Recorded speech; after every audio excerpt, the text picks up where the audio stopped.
I rushed to the hospital as soon as I found out that my best friend had a heart attack. The doctor led me into his office and said, "Your friend, at his age, needs to reduce the intensity of his intimate activities." Then he handed me the handbag and underwear of my cheating wife. My revenge was immediate. The handbag. I got the call just past midnight. A heart attack. My best friend Daniel had collapsed during a work trip and was rushed to the ER. I didn't hesitate. No shoes, no jacket. I just grabbed my keys and drove. 20 minutes of pure adrenaline and panic. Thinking about the man who'd been my best friend since college. The guy who helped me move furniture. Stood next to me at my wedding and held my shoulder when my mother passed away. The thought of losing him had me gripping the steering wheel so tight my knuckles went white. When I got to the hospital, the front desk pointed me to the ICU. A doctor, tired eyes, gray coat, no-nonsense tone, met me just outside the door. "You're listed as next of kin." I nodded. "Closest thing he has." He sighed. "He'll live, but barely." The cardiac episode was triggered by excessive physical activity. At his age, his heart just couldn't keep up. He's lucky to be alive. Then the doctor tilted his head slightly and motioned me into his office. "There's something you should see." On the desk, a handbag. Designer. Familiar. Next to it, a pair of lacy underwear. At first, my brain couldn't process what I was seeing. The doctor looked apologetic, like he had seen this story before. "These were recovered from the floor in the hotel suite. EMS found your friend collapsed next to the bed. Whoever he was with, she left in a hurry." I picked up the bag slowly, unzipped it. Inside, her ID. Emma, my wife. I don't remember walking out of the hospital. I don't remember driving home.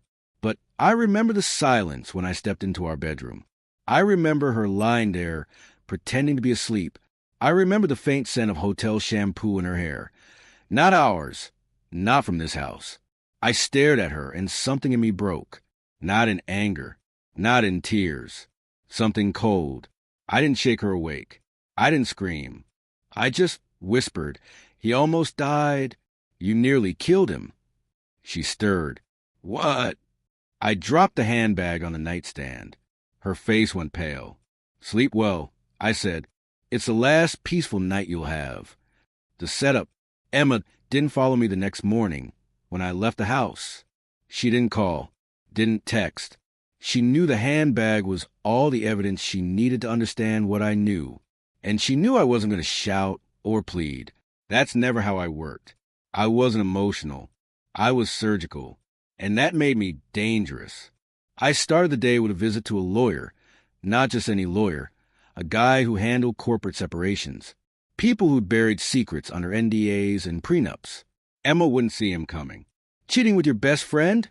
he asked after I handed over the evidence. "That's low, but legally it's leverage." We filed papers.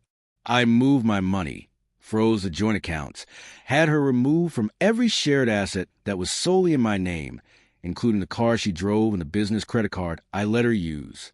Next stop, the IT guy from my office, the one who owed me a favor. "Can you recover messages from a wiped phone if you have the cloud login?" He smirked. "Is this for what I think it's for?" I slid over a gift card to his favorite whiskey shop. "Just make sure I have everything by the end of the day." I had screenshots of her texts with Daniel, hotel booking confirmations, doorbell cam footage of her leaving late at night on the same nights he was in town. And the final nail, a voice memo from Daniel's phone, auto-recorded from the hotel's smart device. Her voice laughing. "I can't believe we got away with it for this long." His reply, "Don't worry. He trusts us. He's too soft to ever suspect." I wasn't soft, and I didn't trust anyone anymore. That night, I came home early and sat at the kitchen table. Calm. Emma walked in from her yoga class. Too clean, too rehearsed. She froze when she saw the envelope in the center of the table. "What's this?"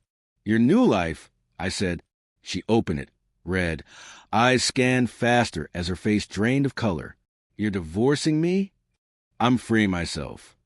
"You can't do this." I slid the phone across the table, the voice memo cued and ready. I pressed play. Her mouth opened, but she didn't speak. She knew there was no coming back. I won't fight fair, I said. I won't scream. I won't break your things. But I'll ruin you where it counts. You almost killed him. I added, standing now. I get to bury what's left. The visit. 3 days after the paperwork was in motion, I returned to the hospital. Daniel had been moved from the ICU to a private recovery room. Quiet, dim, surrounded by machines humming softly. He was propped up in bed, a tray of untouched food on the table next to him. He looked older than I remembered, smaller, like his body had shrunk to fit the shame.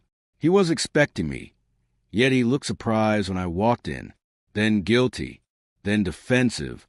"Hey," he muttered, "you didn't call. I figured you were busy." I closed the door behind me and stood there, silent for a second. Then I stepped forward and placed a sealed folder on his bedside table. "You left these in your hotel room," I said flatly. His hand hovered over the folder like it might burn him. He opened it slowly. Inside, printouts of the text messages, photos, the voice memo transcript, a copy of the hotel bill billed to his name, charged to his personal card, the doctor's statement, Emma's underwear in a plastic evidence bag. His hand started to shake. Look, man, I didn't mean for it to happen like that." I raised an eyebrow. "You mean you didn't mean to get caught? Be honest." He hesitated, then nodded, the guilt pouring off him like sweat. "It was a mistake," he said. "It was stupid. It was just impulsive. We were both drunk. It just happened." I pulled up the text logs on my phone and read one aloud. "Can't wait for him to leave again. Let's break into new sheets like last time." I looked at him. That doesn't sound impulsive. That sounds scheduled. Daniel dropped his gaze, ashamed. For a moment, we both just sat there in the thick silence, the kind that drowns a room without ever raising its voice. Then I pulled out the last envelope. "You're being transferred out of firm." His eyes snapped up. "What?" "You violated ethics agreements, used your company car for personal expenses, and compromised client confidentiality by screwing your partner's wife while reviewing contracts with her in your hotel suite." I leaned in closer. I let our boss listen to the voice memo. She recognized Emma's name. "Do you know how fast lawyers act when they smell liability?" He swallowed. "They'll offer you the option to resign. Take it." I stood up. "Don't contact me. Don't talk to Emma. And if you ever show up near my house, I'll have a restraining order filed so fast you'll still be wearing your hospital gown when it hits your inbox." He didn't say anything, didn't even look up as I walked to the door. I paused before leaving. "I hope that night was worth it, Daniel, because you'll spend the rest of your life answering for it." And then I walked out. The collapse. Emma liked to think of herself as untouchable. Class president in high school, dean's list in college, public relations director at a fast-growing startup. She controlled the message. Always, until I handed that message over to someone else. Her company was built on image, clean, polished, forward-thinking, zero tolerance for scandal. So when I forwarded the anonymous tip, along with the hotel receipt, her text with Daniel, and a brief breakdown of how she used company funds to sneak out of town during work hours, they took it seriously. 2 days later, she was called into an HR meeting. 30 minutes after that, she was escorted out of the building. No fanfare, no apology, just a box of her things and a frozen look on her face. I didn't stop there. The friend group, mutuals, old college friends, coworkers got quiet doses of the truth. I didn't blast her online. I didn't post screenshots. I just let the facts do the talking. Her phone stopped buzzing as often. Her weekly brunch crew, shrinking. The girls' group chat, silent. Her best friend sent me a message apologizing for not seeing it sooner.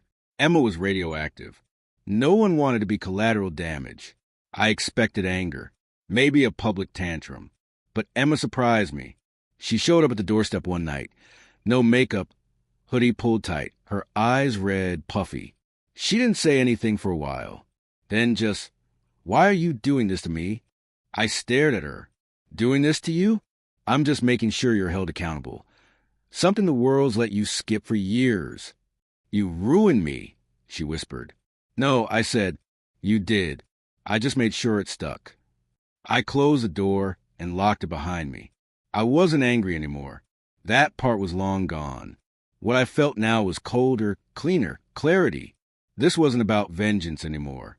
It was about making sure she and Daniel never escaped the truth of what they did. The rebuild. 6 months passed. Quiet ones. No late-night arguments. No lies wrapped in lipstick and perfume. No fake work trips.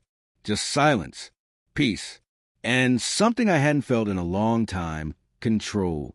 Emma tried reaching out twice more, once through email, once through her lawyer, trying to delay the divorce settlement, hoping for renegotiation. I declined both. The prenup stood. She got nothing but what she brought in. I made sure of that. Daniel, he vanished into obscurity. I heard whispers from former colleagues. He tried freelancing, but clients Googled him. The memo, the scandal, the gossip, they followed him like a shadow. He finally left the city, maybe even the state. Good. Let the distance match the damage. But this story isn't just about what was lost. It's about what came next. I took time to rebuild, not just legally, not just financially, but personally. Therapy, gym, solo travel, books I hadn't opened in years, late-night walks without looking over my shoulder or wondering who she was texting. I found myself again, not the man who tolerated red flags because love blinded him, not the man who rationalized silence and emotional withdrawal, but the man who learned that loyalty without boundaries is just self-betrayal. I didn't need a big cinematic finish. No courtroom outbursts. No revenge posts online. The punishment was simple. Let them live in the ruins of what they destroyed. Let them remember what they lost. Let them see me thrive without ever having the right to speak my name again. That was the end of her chapter in my life, and the beginning of the best one I've written yet. Was this revenge justified, or did it go too far? Drop your thoughts in the comments below. We want to hear your take. And if you love jaw-dropping pro-revenge stories, make sure to hit that subscribe button and smash the like for more thrilling tales you won't want to miss.